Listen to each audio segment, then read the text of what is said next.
Hello, everyone, and welcome to today's presentation. I'm excited to have you here as we dive into a thought-provoking topic. This is the uncomfortable psychological truth modern dating advice refuses to acknowledge.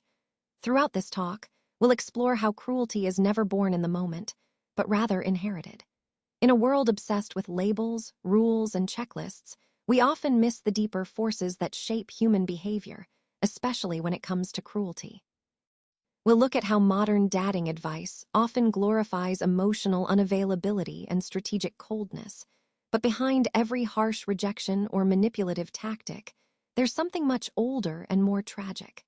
So, let's get started and uncover what lies beneath the surface of modern dating culture. These questions really highlight how complex and painful human interactions can be. When someone hurts us, whether by pushing us away without any explanation, humiliating us during a conflict, spreading gossip about our children, or even manipulating our finances, it naturally causes hurt.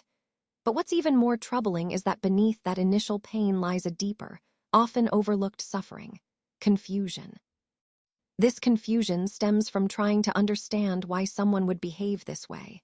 We wonder, what is wrong with human nature itself? Or what is wrong with them personally? Why would they act in such a way that causes us pain? These questions multiply the hurt, making it feel even more intense. It's not just the cruelty itself that wounds us, it's the mystery behind it, trying to make sense of why someone would do something so hurtful that torments us even more. This slide really touches on a core part of our overall theme. Understanding that behind every act of rejection or cruelty, there's often this hidden layer of confusion that amplifies our pain, making healing more complex, but also more important to address. We live in a world built from unprocessed trauma, inherited wounds, and emotional debts that no one ever repaid. These are not just random issues. They are deeply rooted in our history, stretching back to our earliest ancestors. Think about it. Traumatized ancestors, from alcoholic elders to neglectful grandparents, abusive uncles, vindictive mothers, and angry fathers. All of these influences have left a mark on us. The key idea here is that the origins of our emotional pain are not new. They are ancient. The emotional violence we feel today is not something new that someone just decided to create. It's actually passed down through generations. Someone's coldness today isn't just a personality trait they choose to display to seem more high value or impressive. It's often the echo of an old injury, handed down with grim precision from one generation to the next. And the same goes for the unkindness we encounter everywhere, whether in relationships, workplaces, bedrooms, or even online. These are not spontaneous acts of cruelty. They are the final points in a long psychological lineage, a chain of inherited wounds and behaviors. Now, to really understand this, we need to accept a simple but counterintuitive truth. All cruelty is hereditary. It's not something invented in the moment, it's something passed down. Cruelty is inherited, not invented. Recognizing this helps us see that healing and change are possible when we understand the roots of these behaviors. Cruelty, at its core, is often inherited pain trying to find a way to release itself, even if it does so clumsily. It's important to understand that behind every act of cruelty, there's a deeper story, something shaped by past experiences we may never fully see. We might not know the fathers who beat someone, the mothers who sidelined them, or the childhood homes where comfort was absent. We rarely see the nights when no one came to soothe their fears. When someone withdraws emotionally, it's often because their childhood experiences taught them that intimacy leads to criticism or punishment. When a woman ghosts a man, it's not because she's necessarily high value, but because vulnerability once cost her something she never recovered from. A friend who fails to show up might be carrying scars from caregivers who never showed up for them either. And a child who bullies others might be copying what they've experienced at home, being bullied themselves. So, what we're really looking at are these chains of psychological inheritance. Every act of cruelty has a history, an ancestry, and understanding that helps us see beyond the surface. It reminds us that behind every hurtful action, there's often a story of pain and survival. But nothing is less powerful than repeating the cruelty you inherited. When we do this, we're essentially framing trauma as standards. as if suffering and pain are just the way things are supposed to be. It's a dangerous narrative because it sells emotional avoidance as self-worth, suggesting that shutting down or disconnecting is a form of strength. And it disguises inherited pain as power, making us believe that holding onto old wounds somehow makes us more formidable.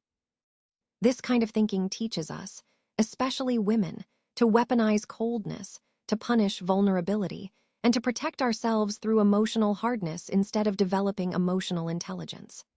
For men, it often manifests as aloofness, distance, or strategic neglect rather than genuine strength and grounded presence. What's really happening here is a glorification of repeating the cycle of pain. And that's where modern, high-value dating advice gets everything wrong. Because the truth is, every single one of us has the power and the moral duty to break free from this cycle of inherited pain. Every act of kindness, patience, or emotional maturity is actually an act of rebellion against generations of trauma.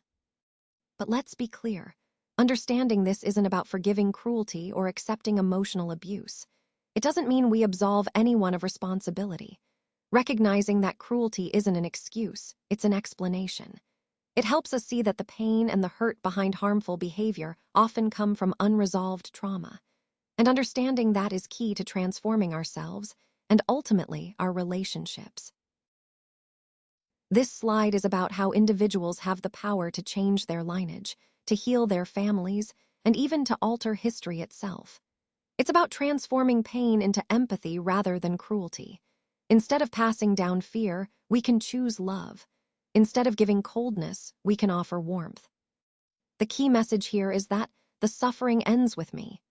That means we have the ability to break free from cycles of pain and hurt. When we do that, we show quiet strength, true resilience. This is what I call the real alchemy of the human spirit. It's a power that no dating coach can teach you. This is about genuine growth and courage. Think about someone who could be guarded because of past wounds, but instead chooses to be brave and open. Or someone who endured manipulation, but instead opts for honesty.